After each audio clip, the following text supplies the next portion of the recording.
नमस्कार दोस्तों, स्वागत है अपने YouTube channel top trending GK में। दोस्तों इस वीडियो में देखने वाले हैं एसएससी जीडी एग्जाम 11 जनवरी को 4 शिफ्ट में एग्जाम कंडक्ट हुआ। फर्स्ट शिफ्ट का एनालिसिस है, जीके का ऑलरेडी आ चुका है। यहाँ पर फिलहाल सेकंड प्लस थर्ड शिफ्ट का एनालिसिस देखेंगे, उसके बाद फोर्थ शिफ्ट का हो जाएगा। तो सेकंड प्लस थर्ड शिफ्ट में पूछे गए यहाँ पर जीके का एनालिसिस एक्स्ट्रा फैक्ट सहित इंक्लूड है। आने वाले शिफ्ट के लिए वेरी वेरी इंपॉर्टेंट है, तो आपको अंत तक बने रहना है। पीडीएफ फाइल चारों शिफ्ट की एक साथ टेलीग्राम चैनल पर मिल जाती है। जो कैंडिडेट न्यू है टेलीग्राम चैनल से जुड़ना चाहते हैं, लिंक डिस्क्रिप्शन बॉक्स में ज़रूर चेकआउट कीजिएगा। आपके सामने सवाल नंबर 21 से कंटिन्यू कर रहा हूं, क्योंकि इससे पहले वाले सवाल वीडियो नंबर 1 है, ऑलरेडी फर्स्ट शिफ्ट का आ चुका, वो आप देख सकते हो। अब देखिए यहाँ पर सेकंड शिफ्ट के सवाल आप कहेंगे एम चिन्ना स्वामी स्टेडियम कहाँ पर है। एम चिन्ना स्वामी स्टेडियम है बेंगलुरु में। कहाँ पर है? बेंगलुरु में। अदर जितने भी इंपॉर्टेंट स्टेडियम है कहाँ पर है वो आपके लिए वेरी वेरी इंपॉर्टेंट हो जाते हैं, तो सारे देख लेते हैं। जो भी विशेषकर स्टेडियम में आपके क्रिकेट के हैं और फुटबॉल के हैं, कुछ एथलेटिक्स स्टेडियम है जहाँ से एग्जाम में सवाल आने की चांसेस बढ़ रहे हैं। आगे बढ़े उससे पहले मैं आपको बता दूं, जो कैंडिडेट न्यू है मॉक टेस्ट नहीं लगा रहे हैं, एग्जाम में कहीं ना कहीं आपकी तैयारी अधूरी रह जाती है और आप कहते हैं कि आते हुए सवाल आपका गलत हो रहा है, कारण कि आपने वहाँ पर मॉक टेस्ट नहीं लगाया।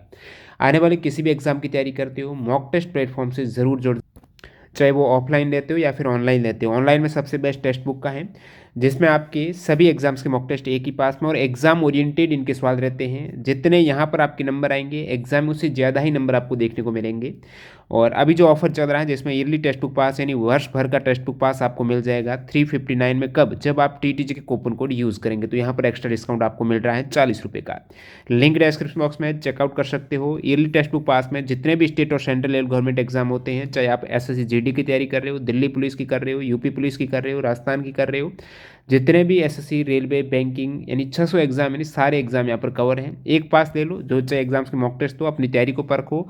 एग्जाम से पहले अनिवार्य है आपने मॉक टेस्ट का कितना एनालिसिस किया है, मॉक टेस्ट में आपने कहाँ कहाँ गलती हुई है, उसको सुधारा या फिर नहीं सुधारा, वही आपको रैंक दिलाती, वही आपको सिलेक्शन दिलाती है। तो एग्जाम पैटर्न पर आधारित ये मॉक टेस्ट आप लगा सकते हो, लिंक डिस्क्रिप्शन बॉक्स में। एम चिन्नास्वामी बेंगलुरु में है। अदर जैसे नरेंद्र मोदी स्टेडियम की बात करें तो अहमदाबाद में, salt lake stadium Kolkata, Eden Garden भी कोलकाता में है। Shaheed Veer Narayan Singh international cricket stadium, Veer Narayan Singh ये है रायपुर में। राजीव गांधी इंटरनेशनल स्टेडियम हैदराबाद और डीवाई पाटिल स्टेडियम है नवी मुंबई। और बाराबाती स्टेडियम काफ़ी बार पूछा जाता है, ये आपके कटक में है। अरुण जेटली स्टेडियम दिल्ली में है। Doctor Bhupen Hazarika cricket stadium Guwahati में। बरकतुल्ला खां स्टेडियम ये जोधपुर में क्रिकेट का stadium. C B Patel international cricket stadium Surat में। बिरसा मुंडा एथलेटिक्स स्टेडियम रांची में है। वानखेड़े हैं ये मुंबई में है। ग्रीन पार्क स्टेडियम कहाँ पर है? कानपुर में। होलकर क्रिकेट स्टेडियम इंदौर में है। महात्मा गांधी स्टेडियम है Salem Tamil Nadu. Rajiv Gandhi international cricket stadium है देहरादून में। स्वामी मान सिंह स्टेडियम जो एसएमएस स्टेडियम है, मान सिंह स्टेडियम, ये है आपके जयपुर में। मोहन बागान ग्राउंड जो आया है पहले ही ऑलरेडी, ये है कोलकाता में। ईस्ट बंगाल ग्राउंड भी कोलकाता में। चंद्रशेखर नायर स्टेडियम है तिरुवनंतपुरम में। और गुरु गोविंद सिंह स्टेडियम कहाँ पर है? जालंधर में है। नेक्स्ट बात करूँ यहाँ पर सत्येंद्र मोहन देव स्टेडियम है सिलचर असम में। Ambedkar stadium Delhi. Biju Patnaik hockey stadium Bhubaneswar. Ravishankar Shukla stadium Jabalpur. Birsa Munda football stadium Ranchi में। ये 26 इंपॉर्टेंट स्टेडियम। लक्ष्य सेन किस स्पोर्ट से बिलोंग करते हैं? बैडमिंटन। भारत के प्रसिद्ध बैडमिंटन खिलाड़ी आप देखेंगे तो उनमें नाम आता है पुलेला गोपीचंद हैं, नंदू नटेका, और यहाँ पर पारुपली कश्यप हैं, अश्विनी पोनपा हैं, ज्वाला गुट्टा हैं, अपर्णा पोपट हैं, श्रीकांत किदाम्बी हैं। साथ ही साथ यहाँ पर साइना नेहवाल, पीवी सिंधु, लक्ष्य सेन, ये प्रकाश, ये सभी आ जाते हैं बैडमिंटन के खिलाड़ी। प्रकाश पादुकोण। अनुच्छेद 243 का आपको सवाल पूछा है, तो 243 में काफ़ी आर्टिकल होते हैं। जब आप पंचायत देखेंगे तो ये सारे आर्टिकल 243 वाले जो 243 ओ तक जाते हैं। कंपोजिशन ऑफ पंचायत है, वैसे 243 सी में है कंपोजिशन ऑफ पंचायत यानी पंचायतों की संरचना। अब आर्टिकल 243 आपको डी पूछ रहे तो आप कहेंगे प्रत्येक पंचायत में एससी और एसटी के लिए आरक्षण है, वो डी में दिया गया है एससी एसटी को आरक्षण। 243 पंचायत है जिसमें अलग अलग सभी आपको पता होना चाहिए। 243 ए बोले या फिर क बोले वो ग्राम सभा है। बी में है पंचायतों का गठन। सी में है पंचायतों की संरचना। डी में है आरक्षण। और घ आप कहेंगे या फिर ई कहेंगे वो पंचायतों की अवधि है। एफ यानी च है सदस्यताओं के लिए निर्भरताएं हैं। ये सभी आर्टिकल आपके लिए इंपॉर्टेंट है पंचायतों के संबंधित। छ में क्या हो जाएगा? पंचायतों की शक्तियाँ। ज में पंचायतों द्वारा कर अधिरोपित करने की शक्ति। झ में आपकी वित्तीय स्थिति है। और य में क्या है, य में है पंचायतों के लेखाओं की संप्रेक्षा, ट में है पंचायतों के लिए निर्वाचन, ठ में है संघ राज्य क्षेत्रों में लागू होना, और ड में क्या है, इस भाग का कतिपय क्षेत्र पर लागू न होना, ढ विद्यमान वित्तीय और पंचायतों का बने रहना, ण में है निर्वाचन संबंधी मामलों में न्यायालयों का हस्तक्षेप, उसका वर्जन। अब ये सारे पंचायत 243 से ओ तक है। पंचायती राज दिवस आप पूछें तो आप कहेंगे 24 अप्रैल को मनाया जाता है। और भारतीय संविधान में जो 73 कॉन्स्टिट्यूशन अमेंडमेंट हुआ है वो पंचायती राज का ही है। नेक्स्ट वाला देखते हैं यहाँ पर, India's total area account for what percentage of the total geographical area of the world, यानी भारत का कुल क्षेत्रफल विश्व के कुल भौगोलिक क्षेत्र का कितना प्रतिशत है। भारत का कुल क्षेत्रफल है विश्व के कुल भौगोलिक क्षेत्रफल का 2.4% रहता है। और विश्व में भारत के क्षेत्रफल की रैंक लगती है 7वीं। जब आप देखेंगे क्षेत्रफल के अकॉर्डिंग सबसे फर्स्ट स्थान पर, यानी हाईएस्ट सबसे अधिक क्षेत्रफल रशिया का है, सेकंड कनाडा। ये क्रम पूछा जाता है टीचर्स के द्वारा, ध्यान रखना। इंडिया के अगल बगल में कौन से देश पड़ते हैं, रशिया, उसके बाद कनाडा हाईएस्ट एरिया में, फिर चाइना तीसरे स्थान पर, चौथे स्थान पर यूएस है, पांचवें पर ब्राजील है, छठे पर ऑस्ट्रेलिया है और सातवें पर इंडिया है। इंडिया के बाद अर्जेंटीना, कजाकिस्तान, अल्जेरिया। तो ये कुछ टॉप 10 क्षेत्रफल के अकॉर्डिंग ऊपर आ जाते हैं देश। और भारत का जो क्षेत्रफल है वो 32 लाख स्क्वायर किलोमीटर है, 32,87,263 हो जाएगा। जनसंख्या की दृष्टि से बात करें तो भारत की जनसंख्या विश्व की जनसंख्या का 17.7%। अब क्षेत्रफल 2.4 है लेकिन जनसंख्या देखिएगा 17.7% पूरी विश्व की जनसंख्या है वो भारत में निवास करती है। और सबसे अधिक जनसंख्या के केस में चाइना है, सेकंड इंडिया है, थर्ड यूएस है, फिर इंडोनेशिया, पाकिस्तान, ब्राजील, नाइजीरिया, ये आ जाते हैं। जल जीवन मिशन किस वर्ष शुरू किया गया। जल जीवन मिशन आपको पूछा तो 2019 में श्री नरेंद्र मोदी द्वारा जल जीवन मिशन 15 अगस्त को शुरू किया गया, जिसका लक्ष्य है 2024 तक प्रत्येक ग्रामीण परिवार को प्रति व्यक्ति प्रतिदिन 55 लीटर आपूर्ति करना जल की। प्रति व्यक्ति प्रतिदिन कितनी, 55 लीटर पानी की आपूर्ति घरों में सुनिश्चित करना 2024 तक है, हर घर जल के तहत जल जीवन मिशन 2019। संविधान में मौलिक अधिकार हैं, भाग 3 में आपको मिलेंगे आर्टिकल 12 से 35 फंडामेंटल राइट्स है। भाग ए में है संघ और उसका क्षेत्र, तो प्रमुख भाग बता देता हूं कुछ, जो टोटल 25 भाग है उनमें से संघ और उसका क्षेत्र आर्टिकल 1 से 4 है, नागरिकता है आर्टिकल 5 से 11, ठीक है। और 3 में आपके मौलिक अधिकार 12 से 35 हो गए, 4 में डीपीएसपी है 36 से 51, 4 अ में है या फिर ए में मौलिक कर्तव्य हो जाएंगे आर्टिकल 51 फिर आपके भाग 8 में क्या है, तो 8 में आपको मिलेंगे यूटी, 8 यूटी आर्टिकल 239 से 242। भाग 9 में पंचायत है, 9 ए में नगर पालिका है, 10 में एससी और जो अनुसूचित जनजाति क्षेत्र आ जाते हैं वो 10 में आ जाते हैं। नेक्स्ट वाला देखते हैं, लॉर्ड डलहौजी के द्वारा राज्य हड़प नीति के तहत झांसी का विलय कब किया गया।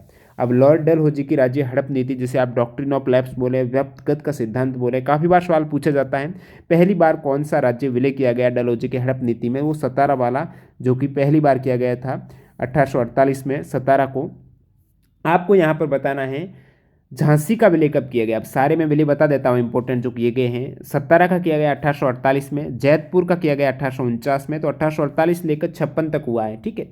जैतपुर संभलपुर 1849 है, बघाट का 1850, उदयपुर का 1852, झांसी का 1853, नागपुर का 54 आप करेंगे, करौली का 55 करेंगे। अवध का पूछा जाता भाई, सतारा अवध है, ये नोट डाउन कर ही लेना। अवध लास्ट में हुआ है 1856 में। और डलहौजी ने क्या कहा कि अवध राज्य का वर्णन इस प्रकार किया कि एक चेरी जो एक दिन हमारे मुंह में गिर जाएगी, ये स्टेटमेंट डलहौजी का है, ध्यान रखना। टीसीएस ने 3 से 4 बार ये अलग अलग एग्जाम में रिपीट किया सवाल, जो चेरी वाला।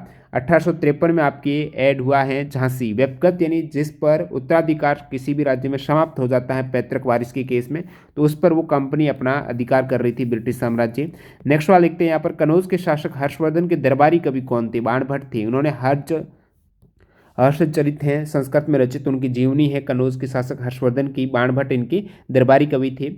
और चीनी यात्री आपको पूछ लिया, हर्षवर्धन के शासनकाल में भारत आए चीनी यात्री कौन है, वो है दोस्तों ह्वेनसांग। कौन है, ह्वेनसांग। इब्न बतूता शासन किसके काल में भारत आया है। इब्न बतूता के शासन काल में भारत आया था वो मोहम्मद बिन तुगलक के काल में, जो मोरक्को का यात्री था। नेक्स्ट कुछ इंपॉर्टेंट बात करूं, जो भारत यात्री आए हैं विदेशी, जैसे अल ब्रूनी है, तो उन्होंने महमूद गजनवी की सेना के साथ भारत की यात्रा की उज्बेकिस्तान से। मैगस्थनीज यूनानी शासक जैलुकस का राजदूत था, जो चंद्रगुप्त के दरबार में आया था। चीनी यात्री फैयान चंद्रगुप्त द्वितीय के शासनकाल में। इसिंग है, वो भी चीनी यात्री था, नालंदा विश्वविद्यालय में रहा है 10 वर्ष तक। और जो यहाँ पर आपको खाद का पूछा है, गोबर, जो गाय भैंस का गोबर है वो किस प्रकार की खाद है, तो ये सभी जैविक हैं, ऑर्गेनिक खाद में आ जाती है। स्वतंत्रता से पहले भारत में कौन सा उद्योग विकसित था? अलग अलग उद्योग थे, सूती वस्त्र उद्योग थे, तो यहाँ पर ज़्यादातर टेक्सटाइल इंडस्ट्री थी, जूट कपड़ा उद्योग, लोहा और इस्पात उद्योग भी था, चीनी उद्योग, सीमेंट उद्योग, ये थे 1947 के वक्त। नेक्स्ट यहाँ पर सवाल है, छत्तीसगढ़ विधानसभा के अध्यक्ष कौन है? वो है दोस्तों चरणदास महंत। चरणदास महंत है छत्तीसगढ़ जो लेजिस्लेटिव असेंबली है, विधानसभा है, उनके अध्यक्ष हैं। एक सवाल है, छत्तीसगढ़ के खैरागढ़ विधानसभा उपचुनाव में विजेता प्रत्याशी कौन है? तो उपचुनाव हुआ था खैरागढ़ का, उसमें कांग्रेस की यशोदा वर्मा है वो विजयी रही। जून 2022 को केंद्र सरकार ने किसी राष्ट्रीय अन्वेषण अभिकरण जो नेशनल इन्वेस्टिगेटिंग जो एजेंसी उसका नया महानिदेशक नियुक्त किया है जून 2022 में दिनकर गुप्ता को। केंद्र सरकार ने राष्ट्रीय अन्वेषण अभिकरण का नया महानिदेशक दिनकर गुप्ता को किया है। प्रशांत महासागर तथा अटलांटिक महासागर को जोड़ती है पनामा नहर। पनामा नहर है ये प्रशांत महासागर और अटलांटिक महासागर को जोड़ती है। टीसीएस में ये एनटीपीसी में सवाल आ चुका है। यदि आप एनटीपीसी के सवाल की पीडीएफ फाइल डाउनलोड करना चाहते हो तो वेबसाइट www.toptrendinggk.in विजिट कर सकते हो। लिंक डिस्क्रिप्शन बॉक्स में मिल जाएगी किस प्रकार डाउनलोड करनी, डेमो वीडियो वगैरह। तो ये बात हो रही है पनामा नहर की, जो कि सेंट्रल अमेरिका का देश है पनामा, और ये प्रशांत महासागर और अटलांटिक महासागर को कनेक्ट करती है। और जल संधि भी है एक प्रशांत और अटलांटिक महासागर को, जो जल संधि है वो स्टेट ऑफ मैगलन है। स्वेज नहर की बात करें तो लाल सागर और भूमध्य सागर को जोड़ती है स्वेज नहर। दोनों ही नहर इंपॉर्टेंट है, लाल और भूमध्य। तो लाभू हैं वो आपके स्वेज हैं, स्वेज नहर जोड़ती है लाल और भूमध्य को। और यहाँ पर आपको पूछा है पनामा से प्रशांत कर दीजिएगा, पनामा आ से अटलांटिक कर दीजिएगा, ये आपस में कनेक्ट होते हैं। अब कुछ जल संधि भी आपको याद रखनी है, जैसे बेरिंग जल संधि है, तो जल संधि का अलग से वीडियो डाला हुआ है जहाँ से अक्सर एग्जाम में सवाल पूछे जाते हैं, सर्च करना जल संधि या फिर स्टेट करके टॉप ट्रेंडिंग जीके लगाना। ये सभी जल संधियाँ हैं, अक्सर आ जाती है। बेरिंग जल संधि है, रूस और अलास्का को पृथक करती है। आर्कटिक महासागर को बेरिंग महासागर से जोड़ती है। बेरिंग जो अंतर्राष्ट्रीय तिथि रेखा के समानांतर जल संधि, ये वाली आप देख पा रहे हो, बेरिंग स्ट्रेट जो रूस और अलास्का को पृथक कर रही है। डेविस जल संधि है, ग्रीनलैंड को बैफिन द्वीप यानी डेनमार्क कनाडा को अलग करती है। मलका जल संधि अंडमान सागर और दक्षिण चीन सागर को। हडसन है, हडसन की खाड़ी को लेब्राडोर सागर से कनेक्ट करती है। जिब्राल्टर इंपोर्टेंट है, काफी बार आता है। भूमध्य सागर और अटलांटिक महासागर को कौन सी जल संधि जोड़ती है? तो ये भी भूमध्य और अटलांटिक को जिब्राल्टर। इंग्लिश चैनल का है, ग्रेट ब्रिटेन को उत्तरी फ्रांस से कनेक्ट करती है। Youngest recipient of Padma Bhushan in 1992 and Padma Vibhushan in 2003। तो 1992 में पद्म भूषण, रिपीट सवाल हो रहा है ये भी। 2003 में पद्म विभूषण की सबसे कम उम्र के प्राप्तकर्ता सोनल मानसिंह। 1992 में पद्म भूषण और 2003 में पद्म विभूषण के सबसे कम उम्र के प्राप्तकर्ता सोनल मानसिंह हैं। भरतनाट्यम और ओडिसी के हैं, ये डांसर हैं। 1992 में इन्हें पद्म भूषण मिला और सबसे युवा हैं, ठीक है। बाकी भारत रत्न प्राप्त करने वाले सबसे युवा सचिन तेंदुलकर के 40 वर्ष की उम्र में 2014 में। नेक्स्ट एक यहाँ पर डिजीज का है, बुलिमिया रोग किससे संबंधित है? बुलिमिया रोग है, अपने आप को बुल बना रहे हो यानी ज़्यादा और ईटिंग कर रहे हो, उस केस में आपका क्या वेट बढ़ता है तो आपको चिंता होती है, फिर वेट कम करने की सोचते हो, वो ईटिंग डिसऑर्डर हो जाएगा बुलिमिया रोग। अब देख लेते हैं नेक्स्ट सवाल जो थर्ड शिफ्ट के हैं। सिरके में कौन सा अम्ल पाया जाता है? सिरके में एसिटिक अम्ल होता है, एसिटिक अम्ल सिरका में। टमाटर में ऑक्जेलिक होता है, पालक में होता है, जो स्पेनिश पालक में वो भी ऑक्जेलिक होता है। इमली में टार्ट्रिक होता है, ऑरेंज और नींबू में सिट्रिक होता है, एप्पल जो सेब है उसमें मैलिक होता है। बांग्लादेश में बैंकिंग सेवा की स्थापना किसने की? बांग्लादेश में जो ग्रामीण बैंक का काफ़ी बार टीसीएस ने सवाल रिपीट किया है, एनटीपीसी में भी आया था। शांति के क्षेत्र में इन्हें नोबेल भी मिल चुका है। नाम है इनका मोहम्मद यूनुस। तो मोहम्मद यूनुस ने बांग्लादेश में ग्रामीण बैंक की स्थापना की थी, जो छोटे ऋण देने के लिए, लघु ऋण के लिए, तो वहाँ से शुरुआत हुई थी और 2006 में इन्हें नोबेल मिला। शुंग वंश की स्थापना किसने की? तो यहाँ पर एंशियंट हिस्ट्री से सवाल पूछे जा रहे हैं, शुंग वंश का पूछा है, तो एंशियंट हिस्ट्री के कुछ मैं वंश बताऊंगा, उनकी स्थापना भी आप देखेंगे। पुष्यमित्र शुंग ने की है, शुंग वंश की स्थापना है। प्रथम शासक थे 185 से 149 ईसा पूर्व ये वंश की स्थापना। आपको पूछ दे हर्यक वंश जो बिंबिसार इनकी स्थापना की है, राजधानी थी उनकी राजगीर। शिशुनाग डायनेस्टी की शिशुनाग ने की थी, गिरिव्रज उनकी राजधानी। नंद डायनेस्टी की स्थापना की है वो दोस्तों महापद्म नंद ने की है, पाटलिपुत्र उनकी राजधानी थी। मौर्य की चंद्रगुप्त मौर्य ने की थी पाटलिपुत्र राजधानी। पल्लव की किसने की है? बापा देवन ने की है, कांचीपुरम उनकी राजधानी थी। चालुक्य की है दोस्तों पुलकेशी फर्स्ट जो बादामी राजधानी थी। और चेरा डायनेस्टी वंश है, उनके जो संस्थापक है, फाउंडर हैं, वो दोस्तों हैं वानाव्रंबन। चोल डायनेस्टी की बात करें तो विजयालय हो जाएंगे, इनके संस्थापक हैं। कण्व डायनेस्टी के वासुदेव हैं। और कुषाण हैं जिसे आप येउजी बोलते हो, इनके हैं एवजी हैं, इनके येउजी हैं कोचान डायनेस्टी के फाउंडर। विटामिन सी क्या? विटामिन सी है एक एंटीऑक्सीडेंट। एंटीऑक्सीडेंट क्या करते हैं? जो आपके बॉडी में ब्लड में फ्री रेडिकल्स है, फ्री रेडिकल यानी ब्लड में भी गंदगी चली जाती है, उस गंदगी को ये एंटीऑक्सीडेंट हटाने का काम करेंगे, उसको एब्सॉर्ब कर देंगे। तो एंटीऑक्सीडेंट जितना आप ज़्यादा लेंगे अपनी डाइट में वो बहुत ज़्यादा हेल्थी रहते हैं। तो जितने भी विटामिन हैं या फिर जितनी भी रो डाइट रहती है ना, कच्चे फल वगैरह फ्रूट वेजिटेबल, उसमें एंटीऑक्सीडेंट भरपूर रहते हैं। सबसे अधिक एंटीऑक्सीडेंट है ब्लूबेरी है, स्ट्रॉबेरी है, उसमें रहता है। वर्तमान आईएमएफ कार्यकारी निदेशक कौन भारतीय हैं? वर्तमान जो इंटरनेशनल मॉनेटरी फंड का पूछा है, इनके कार्यकारी निदेशक भारतीय अगस्त 2022 में बने हैं, वो है दोस्तों पूर्व मुख्य आर्थिक सलाहकार कृष्णमूर्ति सुब्रमण्यम। कृष्णमूर्ति सुब्रमण्यम है, इन्हें अंतर्राष्ट्रीय मुद्रा कोष में कार्यकारी निदेशक हैं, एग्जीक्यूटिव डायरेक्टर के रूप में नियुक्त किया गया है।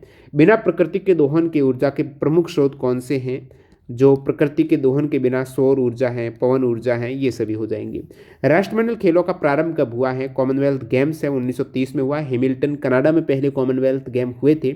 आपको पूछ रहे सबसे ज़्यादा 5 बार राष्ट्रमंडल खेल आयोजित करने वाला देश कौन सा? तो सबसे अधिक राष्ट्रमंडल खेल आयोजित हुए हैं वो दोस्तों ऑस्ट्रेलिया में हुए हैं, जो कि 2018 में भी 21वां राष्ट्रमंडल खेल था, वो भी ऑस्ट्रेलिया में हुआ था, गोल्ड कोस्ट क्वींसलैंड ऑस्ट्रेलिया में।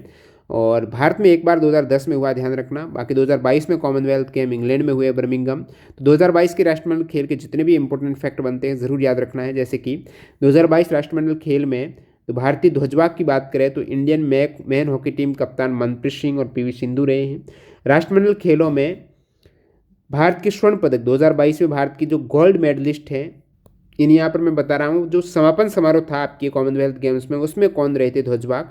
तो स्वर्ण पदक विजेता विश्व मुक्केबाजी चैंपियन निखत जरीन और अनुभवी table tennis star Sharath Kamal और निखत जरीन रहे थे समापन में। और जो हुआ था आपके उद्घाटन है उसमें मनप्रीत सिंह और पीवी सिंधु थे ओपनिंग में। 2022 राष्ट्रमंडल खेल हैं 28 जुलाई से 8 अगस्त हुए हैं। मोटो था sport is just the beginning. First rank किसकी रही है 2022 के कॉमनवेल्थ गेम्स में? ऑस्ट्रेलिया ने टॉप किया है, भारत की रैंक चौथी रही है 61 मेडल के साथ में। ऑस्ट्रेलिया के टोटल 178 मेडल थे, भारत के 61 मेडल है, तो ऑस्ट्रेलिया के 67 गोल्ड थे। भारत की रैंक चौथी में 61 में कितने गोल्ड, कितने सिल्वर, कितने ब्रॉन्ज, ये इंपॉर्टेंट है। तो 61 में आपके 22 तो गोल्ड हैं, 16 सिल्वर हैं, 23 ब्रॉन्ज है, ठीक है, ये आपको ध्यान रखना है। 22, 16, 23, तो 22 गोल्ड, 23 ब्रॉन्ज और 16 आपके सिल्वर है। सिल्वर 16, एस 16 है और फिर 22, 23 है। इस प्रकार याद रखना आपको, टोटल 61 मेडल है। मध्य प्रदेश में एक डांस है जिसका नाम है गरीडा। गरीडा नृत्य कब किया जाता है, किस सीजन में होता है? तो रबी की फसल की कटाई के बाद होता है, विंटर सीजन में, ठीक है। विंटर सीजन जब रबी की फसल की कटाई होती है उसके बाद ये विंटर सीजन में होने वाला गरीडा उत्सव है। तिरुचुरपुरम फेस्टिवल कहाँ मनाया जाता है? केरल में मनाया जाता है। ये तिरुचुरपुरम फेस्टिवल है, केरल में एक वडकुनाथन मंदिर है वहाँ पर। चेस है, जो शतरंज है, उसके पंक्तियों को क्या कहा जाता है? अब शतरंज में आप देखते हो टोटल 64 ब्लॉक होते हैं वहाँ पर, जिसमें 8 ऊर्ध्वाधर पंक्ति होती हैं। जो वर्टिकल है, ऊर्ध्वाधर है, वो 8 पंक्ति होती है, ध्यान रखना। और हॉरिजेंटल है, 36 पंक्ति हैं, वो भी 8 होती हैं। तो टोटल यहाँ पर 8 × 8 करेंगे तो 64 बन जाएंगे वर्ग। तो इनमें से जो वर्टिकल पंक्ति होती है उसको कहा जाता है फाइल, और 36 पंक्ति को कहा जाता है रैंक। वर्टिकल को फाइल, 36 को रैंक। नेक्स्ट है 1857 में पहला भारतीय विश्वविद्यालय कहाँ खोला गया? फर्स्ट इंडियन यूनिवर्सिटी ओपन हुआ था 1857 में 3 जगह, वो था कलकत्ता, बॉम्बे और मद्रास। कलकत्ता, बॉम्बे और मद्रास, यहाँ पर कलकत्ता में। मौलिक कर्तव्य कितने हैं? तो शुरुआत में 10 थे, बाद में एक और ऐड किया गया है जो शिक्षा वाला, तो 11 मौलिक कर्तव्य हो गए। तो ये मौलिक कर्तव्य 42nd कॉन्स्टिट्यूशन अमेंडमेंट 1976 के द्वारा संविधान में ऐड किए गए हैं, 42वां संशोधन। सरदार स्वर्ण सिंह की समिति है ना, उनकी अनुशंसा पर इनको जोड़ा गया है। ये भाग 4 क आर्टिकल 51 क में कुल 11 मौलिक कर्तव्य हैं वर्तमान में। 4 का आर्टिकल 51 क में सवाल पूछ ले निम्नलिखित में से कौन सा मौलिक कर्तव्य नहीं है? अब शुरुआत में 10 थे, 11वां था आपके 6 से 14 वर्ष के बच्चों हेतु प्राथमिक शिक्षा प्रदान करना। ये माता पिता और संरक्षक का दायित्व होगा, जो कि 2002 में ऐड हुआ है, 86 कॉन्स्टिट्यूशन अमेंडमेंट में है। 11वां कब हुआ है ये ध्यान रखना है, 86 अमेंडमेंट में 11वां हुआ 2002 में। तो ये सभी 11 मौलिक कर्तव्य है कौन से? ध्यान रखना, प्रत्येक नागरिक का कर्तव्य की संविधान का पालन करें, राष्ट्रीय ध्वज का आदर्श है, राष्ट्रीय गान का सम्मान करें। सेकंड यहाँ पर है स्वतंत्रता के लिए जितने भी राष्ट्रीय आंदोलन को प्रेरित करने वाले उच्च आदर्श है उनको अपने हृदय में रखना है। भारत की प्रभुता, एकता, अखंडता की रक्षा करना है, देश की भी रक्षा करना है। भारत के सभी लोगों में समरसता और समान भ्रातृत्व की भावना का निर्माण करना, हमारी सामाजिक संस्कृति की गौरवशाली परंपरा का महत्व समझे और उसका निर्माण करें, प्राकृतिक पर्यावरण की रक्षा और उनका संवर्धन, वैज्ञानिक दृष्टिकोण और ज्ञानार्जन की भावना का विकास, सार्वजनिक संपत्ति की सुरक्षित रखें, व्यक्तिगत एवं सामूहिक गतिविधियों के सभी क्षेत्रों में उत्कृष्ट की ओर बढ़ने का सतत प्रयास। और ये 11वां है। नेक्स्ट सवाल, 3 अक्टूबर 2022 को जम्मू कश्मीर के 3 दिवसीय दौरे पर कौन गए थे? जम्मू कश्मीर का 3 दिवसीय दौरा है, अभी और कर रहे हैं फिलहाल अमित शाह हैं, तो अमित शाह हो जाएगा। मानसून से ठीक पहले पश्चिम बंगाल में आने वाले जो आंधी तूफान है, जो खतरनाक पवने हैं आंधी तूफान, उसको कहा जाता है काल बैसाखी है। तो ये काल बैसाखी है, पूर्वी भारत में नॉर्वेस्टर है, तो बंगाल में ये काल बैसाखी के नाम से जानी जाती है। दक्षिण एशियाई खेल परिषद SASC का गठन कब हुआ है? 1983 में। दक्षिण एशियाई खेल परिषद है, दक्षिण एशियाई ओलंपिक परिषद है, 1983 में गठित है, जिसमें 7 साउथ एशियन देश हैं। कौन से? बांग्लादेश, भूटान, भारत, मालदीव, नेपाल, पाकिस्तान और श्रीलंका। 2019 में ये गेम्स हुए हैं काठमांडू पोखरा में, और 2024 में लाहौर पाकिस्तान में होंगे। तो अगला सवाल है, केंद्र सरकार ने उपभोक्ता संरक्षण नियम बनाए हैं 2021 में, उपभोक्ता संरक्षण नियम को अपडेट किया है 2021 में, जिसमें उपभोक्ता शिकायत को देखने के लिए कितने जो अधिकार क्षेत्र हैं उनकी लिमिट क्या क्या है।